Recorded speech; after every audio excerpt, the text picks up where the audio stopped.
नमस्कार, आप सुन रहे हैं हमारा खास एपिसोड चाइल्ड प्रोटेक्शन पर। चाइल्ड प्रोटेक्शन वीक जो कि मनाया जाता है 25 मई से लेकर 1 जून तक। और मैं Nimisha Sonkar, assistant public relation officer, आप सभी का स्वागत करती हूँ। आज के इस एपिसोड में हम बात करेंगे बच्चों की सुरक्षा के बारे में, उनके अधिकार के बारे में और साथ ही साथ अत्यंत महत्वपूर्ण, जिस पे हमारा ये पूरा पॉडकास्ट आधारित है, उनकी सेहत के बारे में। और उस विषय पर चर्चा करने के लिए हमारे साथ स्टूडियो में एज एन एक्सपर्ट उपस्थित हैं professor Deepti Agarwal, head of the department of paediatrics. नमस्कार मैम, बहुत बहुत स्वागत है। जैसे कि मैं हमेशा कहती हूँ, स्वागत है आपका अपने यूट्यूब चैनल में। और जैसे कि मैंने अपनी ओपनिंग में बताया कि ये चाइल्ड प्रोटेक्शन वीक है मैम, तो सबसे पहले हम जानना चाहेंगे कि सुरक्षित बचपन, जब हम सुरक्षित बचपन बोलते हैं तो इसका क्या मायने होता है? जैसा आप कह रही हैं कि सुरक्षित बचपन क्या होता है, तो सुरक्षित बचपन का मतलब होता है कि पूरी तरह से संपूर्ण सेहत। बच्चे को फिजिकल हेल्थ भी अच्छी मिलनी चाहिए, रोगों से मुक्त होना चाहिए, यहाँ तक कि मेंटल हेल्थ भी इसका तात्पर्य इसके अंदर आता है। और बच्चे की इमोशनल हेल्थ भी अच्छी होनी चाहिए। तो जब सारी तरह से बच्चा सुरक्षित होता है, यानी कि सारी तरह से सेहत मिलती है, तो उसको हम प्रोटेक्शन या एक सुरक्षित बचपन कह सकते हैं। तो जैसे कि मैम आपने कहा कि एक सुरक्षित बचपन संपूर्ण तरह से, तो जब हम संपूर्ण की बात करते हैं तो शायद हमारी सोसाइटी भी उसमें एक बहुत इम्पॉर्टेंट, एक मेजर रोल प्ले करती है। तो कहीं ना कहीं बचपन में हम चीज़ें सीखते हैं और उस सीखने के दौरान हमें सही गलत अच्छा बुरा बहुत सारी चीज़ों का सामना करना पड़ता है। तो बस एक बहुत ही जनरल सा सवाल है जो कि मैं चाहूँगी आप हमारे व्यूवर्स को बताइए कि टच टच भी एक लर्निंग का पार्ट है। तो how a child can differentiate between the good touch and a bad touch, उसके बाद बिल्कुल, देखिए, गुड टच का मतलब हुआ कि एक टच जो कि पॉजिटिव फीलिंग देता है, और बैड टच यानी कि नेगेटिव। तो कोई भी टच जो बच्चे को एक सिक्योर फीलिंग देता है, एक सुरक्षित फीलिंग देता है, एक कंफर्टेबल फील देता है, यानी कि वो एक गुड टच है। लेकिन बच्चे को अगर वो एम्बैरेसिंग लगे या बुरा लगता है, तो यानी कि वो एक बैड टच है। अगर हम इसको और कुछ एग्जाम्पल से समझें, जैसे कि कोई एक पेरेंट अगर बच्चे को हग करता है, तो वो एक गुड टच में आता है। अब यही चीज़ कोई एक जन जबरदस्ती किसी से पब्लिकली हग करे, तो वो एक बैड टच होता है। फिर कोई अगर किसी का हाथ पकड़े और रोड क्रॉस करा रहा है, वो एक गुड टच है। एक स्ट्रेंजर किसी का हाथ पकड़े और छोड़े नहीं, तो वो एक बैड टच होता है।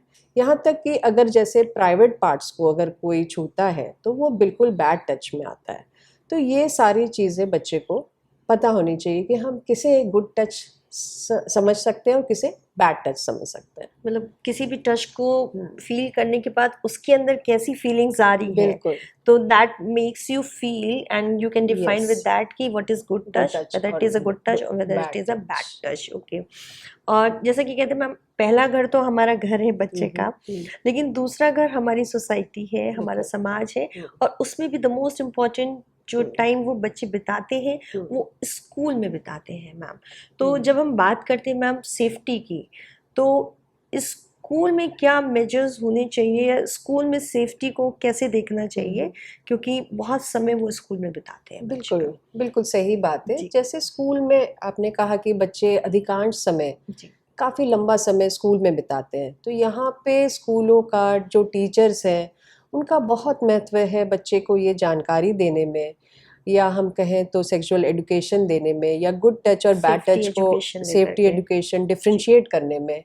तो जैसे कि बॉडी पार्ट्स हैं, एक छोटे बच्चे को भी 3-4 ईयर्स से भी उसके डिफरेंट बॉडी पार्ट्स के बारे में बताया जा सकता है कि ये प्राइवेट पार्ट्स हैं, ये कौन से पार्ट्स हैं। यहाँ तक कि उनकी कुछ गेम्स भी हो सकते हैं जो कि पीयर्स के साथ हो सकते हैं। तो इस तरह से स्कूल कई सारे रोल प्लेज हो सकते हैं जिनसे उनको बताया जा सकता है गुड टच और बैड टच के बारे में। तो स्कूल की बहुत ही इम्पोर्टेंट भूमिका है इन दिस। ओके, क्योंकि घर पे तो हम माँ हैं और स्कूल में टीचर्स माँ है, अध्यापिका जो होती है वो एक माँ के तरीके होती है जहाँ पे वो सेफ होते हैं। तो स्कूल में भी education, safety education is also important.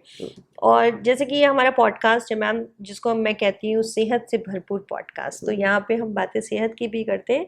तो बच्चों की ये तो हमने बात की कि उनके क्या प्रोटेक्शंस होने चाहिए, क्या चीज़ उनको जानकारी बचपन से ही होनी चाहिए जो उनके जीवन को सुरक्षित, उनके बचपन को इवन सुरक्षित रखे। बट वहीं पे दूसरी ओर जैसे कि हमारा मौसम बदल रहा है, गर्मी आ रही है, और मुझे लगता है शायद ही गर्मी किसी का फेवरेट सीज़न होगा और उसमें हमारे बच्चों के लिए जो कि मॉर्निंग में जाते हैं, स्कूल जाते हैं, फिर उसके बाद फिर वो स्कूल में इतना टाइम बिताते हैं, गर्मी का, वेदर का उनके ऊपर बहुत असर पड़ता है। तो इसमें जो उनको क्या ख्याल रखना चाहिए? जैसे dehydration is the very basic चीज़, एक कॉमन प्रॉब्लम हो जाती है। हाँ। तो what exactly dehydration means? Basically dehydration का मतलब हुआ कि शरीर में पानी की कमी होना। और क्यों होता है कि गर्मियों में कमी हो रही है? उसका कारण है कि गर्मी में लॉसेस ज़्यादा होते हैं, जैसे कि आप स्वेट ज़्यादा करते हैं तो ना ही केवल पानी, आप सॉल्ट भी लूज़ करते हैं। इसके बाद है कि आप लेते कम है, आपका इनटेक पे बहुत बार ध्यान नहीं रहता है कि कितना पानी लेना चाहिए, तो आपकी कमी जितनी है वो पूरी नहीं हो पाती है। और तीसरी चीज़ है कि कई बीमारियां इस सीज़न में, जैसे कि डायरिया है या गर्मी से कभी कभी उल्टियां भी होती हैं, तो लॉसेस अधिक और बढ़ जाते हैं। तो ये बहुत ज़रूरी है कि हम कैसे इसको रोकथाम करें, डिहाइड्रेशन कैसे पहचाने, ये भी चीज़ें हाँ। बहुत तो ज़रूरी इसमें होती हैं। शायद हीट वेव जो हम बोलते हैं मैम, तो हीट वेव की वजह से ही ये सारी चीजें होती है। तो heat wave and dehydration are both are the two different things. Basically देखिए, ये चीज़ है कि कुछ लक्षण होते हैं कि हम डिहाइड्रेशन को कैसे समझें। जैसे कि आपको पता भी हो सकता नहीं चल रहा हो, लेकिन कुछ कॉमन साइंस हैं, जैसे कि हो सकता है आपका पेशाब, आप कम जा रहे हो, यूरिन आउटपुट कम हो रहा है, या पेशाब का कलर एक बहुत कॉमन चीज़ है, अगर वो डार्क कलर है यानी कि आपने कहीं ना कहीं पानी कम लिया है। तो ये चीज़ें बहुत गाइड करती। इसके कुछ फॉर्म्स होते हैं, जैसे जिसको हीट एग्जॉशन कहते हैं या हीट स्ट्रोक, बहुत ही गंभीर ये होता है। लेकिन इसके अर्ली कुछ होते हैं कि जैसे एक थकान महसूस होती है, अगर ये बढ़ती गई कि कंफ्यूजन होने लगा, कभी कभी अगर ये हीट स्ट्रोक तो एक मेडिकल इमरजेंसी हो जाती है कि इसमें बिल्कुल ही अनकॉन्शियस हो सकता है, फेंटिंग हो सकती है, ठीक है, यहाँ तक कि सीजर, झटके भी आ सकते हैं। तो उससे पहले पकड़ना, ये चीजें आए यानी कि प्यास लगे उससे पहले पानी पीना है, ये चीज बहुत ध्यान देनी है। मतलब उसको प्रिवेंट ऐसे ही कर सकते हैं उसको। बिल्कुल। प्रिवेंट करने के और क्या क्या मेजर्स हैं मैम जो? देखिए, जैसे है कि एक तो हीट से बचाव, यानी कि आपको एक तो जैसे आप गर्मी में कम निकलें, बच्चे खासकर अवॉइड करें गर्मी में निकलना, और फिर भी निकलना पड़े तो एक तो सूती कपड़े पहने या कुछ प्रोटेक्शंस यूज कर सकते हैं। और जैसे खासकर बहुत बार स्कूल में कैंप्स होते हैं या कोई फिजिकल एक्टिविटी करते हैं, तो उसके पहले जरूर पानी पिए, उस फिजिकल एक्टिविटी के बाद जरूर पानी पिए। तो यानी कि हाइड्रेट करने की बहुत ज़रूरत है। और पानी के अलावा क्या ले सकते हैं अगर आपके पास पानी नहीं है, वो भी चीज़ें जाननी जरूरी है। जैसे कि ORS is the best method of rehydration. तो अगर आपके पास ORS है तो बेस्ट तरीका है कि आप ORS को 1 लीटर पानी में मिला के उसको दीजिए बच्चे को। लेकिन अगर ORS नहीं है तो आपको ये पता होना चाहिए कि कौन से पदार्थ लेने चाहिए और कौन से पदार्थ नहीं लेने चाहिए। जैसे चाय, कॉफ़ी, जूस, एरेटेड ड्रिंक्स जितने भी हैं, वो सारे अच्छे पदार्थ नहीं है एज रिप्लेसमेंट फॉर हाइड्रेशन। इसके जगह आप सिंपल नींबू पानी ले लीजिए, छाछ ले लीजिए, पना पी सकते हैं, बिल्कुल, है ना। लो फैट अगर ये है आपका मिल्क, तो वो दे सकते हैं।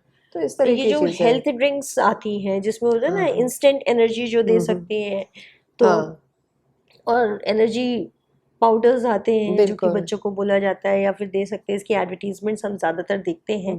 तो क्या इनको यूज़ करना कितना सही है? किस हद तक? ये जो एनर्जी ड्रिंक्स है, इनमें शुगर मात्रा बहुत ज़्यादा होती है। तो एक तरह से आप ये कह सकते हैं कि ये वेट बढ़ाता है, कुछ मेटाबॉलिक प्रॉब्लम्स भी कर सकता है। कई एनर्जी ड्रिंक्स में कैफीन या स्टेरॉइड्स भी होते हैं, तो ये सारे प्रॉब्लम कर सकते हैं। साथ ही इनमें प्रिजर्वेटिव्स होते हैं, कुछ कलरिंग एजेंट्स होते हैं, और इनके क्या लॉन्ग टर्म इफेक्ट्स होंगे हेल्थ पे, ये कहना बहुत मुश्किल है। तो यानी कि ये कुल मिला के कोई अच्छे एनर्जी ड्रिंक्स नहीं होते और नहीं। इनका सेवन नहीं करना चाहिए। It is just like a temporary relief दे देते हैं, पर बिल्कुल परमानेंट कोई प्रॉब्लम दे करके हमारी बॉडी को बिल्कुल ये जा परमानेंट सकते बिल्कुल हैं। तो बिल्कुल temporary is not very good. Yes सही बात है। जो हमारे नेचुरल सोर्सेज ऑफ एनर्जी हैं, वी शुड गो बिल्कुल फॉर दैट एकदम। बिल्कुल तो ये तो बात की हमने बड़े बच्चों की, एडोलसेंट्स हैं जो स्कूल जा रहे हैं, उन बच्चों की बात करी है। बट अगर हम बात करें कि जैसे एक छोटा बच्चा होता है, नियोनेटल जिसको कहते हैं, इन्फेंट अभी हुआ है 6-7 महीने का है, वो तो हम उसे दूध तब देते हैं जब वो चिल्लाता है, रोता है, तो हमें लगा कि अच्छा भूख लगी हुई है या फिर से। तो क्या उनमें, और जो हमारे टॉडलर्स होते हैं, हम जो कि अभी स्कूल भी नहीं जा रहे, they are in at home only, तो क्या उनमें भी इस तरीके की प्रॉब्लम हो सकती है डिहाइड्रेशन की? बिल्कुल, देखिए नवजात जो होते हैं उनमें बहुत हाई चांस होता है डिहाइड्रेशन की। तो एक तो उनको हमें एम्बिएंट टेम्परेचर जिसको कहते हैं कि रूम टेम्परेचर जो होना चाहिए वो लगभग 26 से 27 डिग्री पे रखना चाहिए, यानी बहुत गर्म नहीं होना चाहिए। ठीक है, तो इसमें हीट लॉसेस सबसे कम नवजात के होंगे। और नवजात हुआ या 6 मंथ्स तक एक्सक्लूसिव ब्रेस्ट फीडिंग होता है, हम सब जानते हैं। तो कई बार ये सवाल होता है कि क्या हम उसे पानी दे दें, लेकिन ब्रेस्ट फीड में इनफ वाटर होता है, तो फ्रीक्वेंट ब्रेस्ट फीड किया जा सकता है।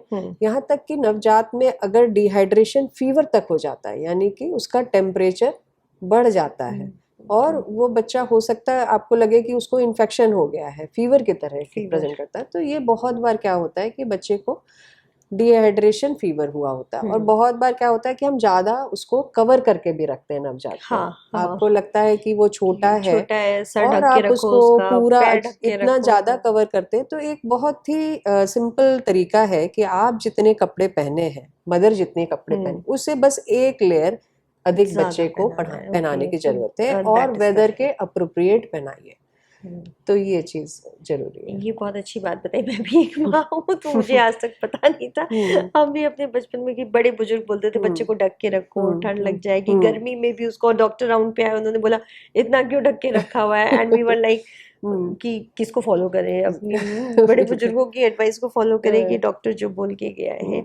तो 6 महीने के बच्चे को तो हम ब्रेस्ट मिल्क देते हैं मैम, वो सफिशिएंट होता है। लेकिन उससे ऊपर के जैसे बच्चे हैं, तो उनमें वो दिन भर तो अब पानी नहीं पीते रहेंगे कि हम उन्हें डिहाइड्रेट, तो what other options are for them कि जो हम उन्हें दे सकते हैं जो उनकी बॉडी डिहाइड्रेटेड, सॉरी हाइड्रेटेड रखें? देखिए 6 महीने से ऊपर, 6 महीने से 2 साल तक के बच्चों में ब्रेस्ट फीडिंग हम लोग देते हैं, प्लस आप साथ में कॉम्प्लीमेंट्री फीडिंग ऐड करते हैं। अब कॉम्प्लीमेंट्री फीडिंग में क्या दिया जाए, तो वो 2 से 3 बार आप होम बेस यानी कि घर में जो आप बनाते हैं वो आप दे सकते हैं। जैसे कि बैलेंस डाइट की बहुत जरूरी है, कि ये नहीं कि आप बच्चे को सिर्फ तरल पदार्थ ही दे रहे हैं, लिक्विड। ठीक है, तो आपको एक पॉरेज लाइक कंसिस्टेंसी, यानी कि खिचड़ी दलिया जिसमें आप सब वेजिटेबल्स डाल के दीजिए, ठीक है, और उसमें थोड़ा ऑयल भी डाल सकते हैं, एक बैलेंस डाइट दीजिए, प्लस आप ब्रेस्ट फीडिंग कर रहे हैं। और जैसा मैंने बताया, आप देख सकते हैं कि एक अगर आपने एम्बिएंट टेम्परेचर पे रखा तो आपका बच्चा डिहाइड्रेट नहीं होगा, और होता है तो उसके लक्षण आप देख सकते हैं कि बच्चे कहीं यूरिन कम तो नहीं जा रहा है, जैसे सामान्य बच्चा 6 से 8 बार यूरिन जाना चाहिए, तो आप चेक कर सकते हैं आप यूरिन का कलर। ये 2 चीज है जो आप सबसे क्विकली असेस मतलब जान सकते हैं कि इससे आपका बच्चा डिहाइड्रेट तो नहीं हो रहा है। डिहाइड्रेट तो नहीं हो रहा है। तो बिल्कुल एक स्वस्थ और बैलेंस्ड हेल्थ के लिए हमें बैलेंस्ड डाइट लेना बहुत जरूरी है एकदम। तो ये तो हमने बात की मैम डिहाइड्रेशन की, बट इट समर हमें सिर्फ डिहाइड्रेट नहीं करता है, बहुत सारी चीज़ें हैं और जो बीमारियां हैं जो लेके आता है। तो ऐसी कौन सी और मेजर बीमारी है जो कि ज़्यादातर गर्मियों में बच्चों को होती है, चाहे वो छोटा बच्चा हो चाहे वो बड़ा बच्चा हो, स्कूल गोइंग हो, तो वो बताइए मैम, थोड़ा सा इलैबोरेट। ठीक है, देखिए जैसे कि कॉमनली आपके डायरिया है, जीआई प्रॉब्लम्स काफ़ी कॉमनली इस मौसम में मिलता है। यहाँ तक कि अगर पिछले महीने की बात करें तो एंट्रिक फीवर बहुत कॉमनली बच्चों में मिला, और ये जो होता है ज़्यादातर गलत खान पान से होता है, कुछ गंदगी के कारण होता है, सफाई नहीं पालन करने से होता है। तो एंट्रिक फीवर जो है ये बहुत लंबा फीवर की तरह प्रेजेंट करता है, धीरे धीरे इसका ताप 103 104 तक पहुंच जाता है, और इसमें उल्टियां हो सकती हैं, और इसका कभी कभी बच्चे को भर्ती ज़्यादातर बच्चों को करना पड़ता है और इनमें इंट्रावेनस एंटीबायोटिक्स भी देना पड़ता है।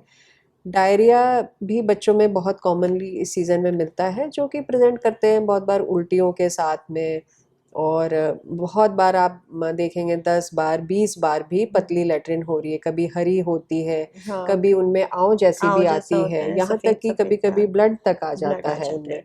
तो इस तरह से जैसे डायरिया भी अलग अलग तरह के इन्फेक्शन से होता है, कई सारे जो डायरिया है वो वायरल ही होते हैं, और कुछ डायरिया जैसे बैक्टीरियल ओरिजिन के होते हैं जिनमें ब्लड या आंवों की तरह प्रेजेंट करता है।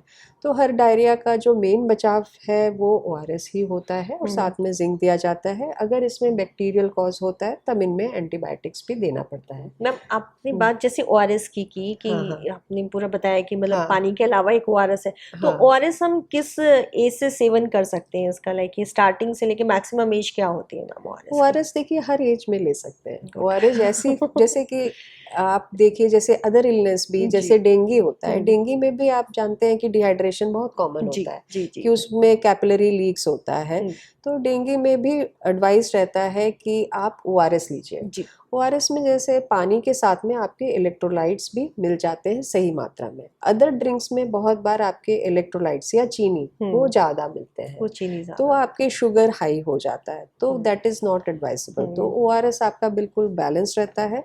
तो आप डायरियल डिजीजेस में, यहाँ तक कि कोई आप फिजिकल स्पोर्ट एक्टिविटी भी करते हैं या फिर डेंगू लाइक इलनेस जो भी डिहाइड्रेशन कॉज करते हैं, उनमें आप बिल्कुल ओआरएस तो का इसको अगर सेवन कर यूं सकते कहें हैं। कि ओआरएस आप भी ले सकती हैं, बिल्कुल ओआरएस मैं भी बिल्कुल, ले सकती हर हूँ, एज में तो ले हर सकते हैं, एज और group it is specially elderly people, elderly people. उन लोग का बहुत जल्दी इलेक्ट्रोलाइट्स सोडियम उनका लो सोडियम लो होता हो है, जाता और है, लो हाँ, सोडियम बड़ा ही हानिकारक होता है ब्रेन पे इन और एल्डरलीज, एल्डरलीज है ना। उनमें बहुत सारे सीएनएस कॉम्प्लिकेशंस जी भी उससे होते हैं। तो वो ORS is a very good measure जो कि हर कोई अपने घर में रख सकता है। जी हाँ, और बिल्कुल, और बहुत ही इसको नॉमिनल डब्ल्यूएचओ प्राइस भी पे रिकमेंड डब्ल्यूएचओ करती है। रेकमेंड करता है, नॉमिनल प्राइस पे मिल बिल्कुल जाता है। बिल्कुल। तो it is better to go opt for a health drink ORS, हाँ यानी कि नॉट द हेल्थ ड्रिंक्स जो कि आपको बिल्कुल इंस्टेंट एनर्जी तो देती है बट परमानेंट लॉस भी देती बिल्कुल है। सही सही। तो बात मैंने मैम जैसे आपने की कि वायरल के थ्रू, वायरसेस के थ्रू हमारी बॉडी में ये सारी चीजें होती हैं, इन्फेक्शन,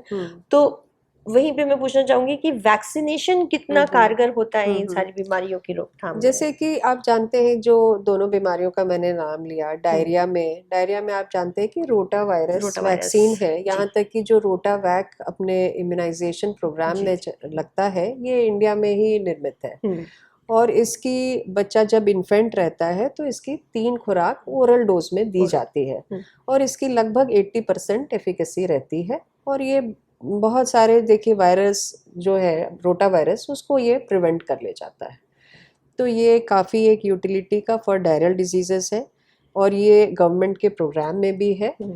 एंट्रिक फीवर जरूर, अब टाइफाइड का भी वैक्सीन है जो कि अवेलेबल है, और less than 5 years single dose vaccine is sufficient. Okay तो आप बिल्कुल इसको दे सकते हैं। हालांकि ये अवेलेबल है in most of the hospitals, government programme में जरूर अभी नहीं है, but it can be given as IAP इसको रिकमेंड करती है, single dose typhoid vaccines can be तो गिवन। टीकाकरण एंड जिसको हम वैक्सीनेशन भी बोलते हैं, तो वो भी बहुत इम्पोर्टेंट है हमारी बैलेंस और सुरक्षित बचपन के लिए। तो मैम जैसे कि ये आरमिल का पॉडकास्ट है, तो हमारे इंस्टीट्यूट में पीडिया डिपार्टमेंट में हमारे what are the facilities are available for the जनमानस? देखिए हमारा पीडियाट्रिक्स डिपार्टमेंट एक टर्शरी केयर डिपार्टमेंट है, और यहाँ पे 24 आवर इमरजेंसी सेवाएं हैं। नवजात शिशु के लिए लेवल 2 लेवल 3 एनआईसीयू की सेवाएं हैं, और हमारे पास इंटेंसिव केयर पीआईसीयू यूनिट्स भी है।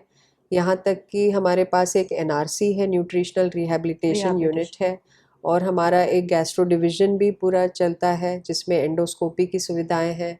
और बहुत जल्द हमारे यहाँ डायलिसिस, बच्चों के लिए भी डायलिसिस और ब्रोंकोस्कोपी की भी यूनिट्स शुरू होने वाली है।